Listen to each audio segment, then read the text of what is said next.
இருந்தாலும் 2026ல திமுக வந்துருச்சுன்னா வேற என்னென்ன மாதிரி திட்டங்கள் எதிர்பார்க்கறீங்க? இப்படி கடைசி 6 மாசத்துல எல்லாம் வந்து செயல்படுத்துறதை விட திருப்பி 5 வருடங்கள் வந்துட்டா என்னென்ன மாதிரி செயல்படுத்தலாம், எந்தெந்த திட்டங்கள் வேண்டாம்? அதுல முக்கியமா இலவச பஸ் வேணான்றாங்க. உங்களுக்கு என்னென்ன வேண்டாம், என்னென்ன வேணும்?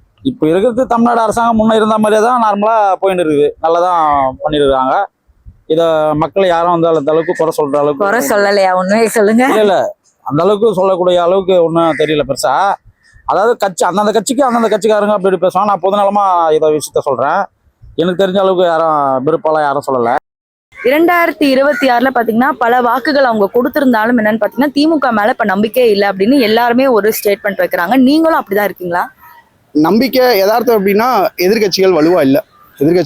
புதிய கட்சிகளும் சரி, புதிய கட்சிகள் தெளிவாக அரசியல் பண்ணால எதிர்கட்சிகள் வலுவா இல்லை. அதனால திமுகவுக்கான அங்கீகாரம், திமுகவான கை ஓங்கிதான் இருக்கு அப்படிங்கிறது என்னுடைய பார்வை.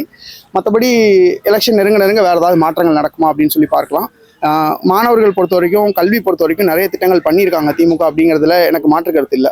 அதே நேரத்தில் நான் இன்னொரு விஷயம் என்னன்னா, இந்த திட்டங்கள் செயல்படுத்துகிற முறையில் எனக்கு நிறைய மாற்று கருத்துக்கள் இருக்குது. அதை வந்து இன்னும் திறம்பட ஒரு நல்ல ஒரு டேட்டா வச்சுட்டு தேவையானவர்களுக்கு மட்டும் செயல்படுத்தும் போது அது இன்னும் தமிழ்நாட்டுக்கு நல்லதாக இருக்கும், மக்களுக்கும் நல்லதாக இருக்கும் அப்படிங்கிறது தான் என்னோட கருத்து.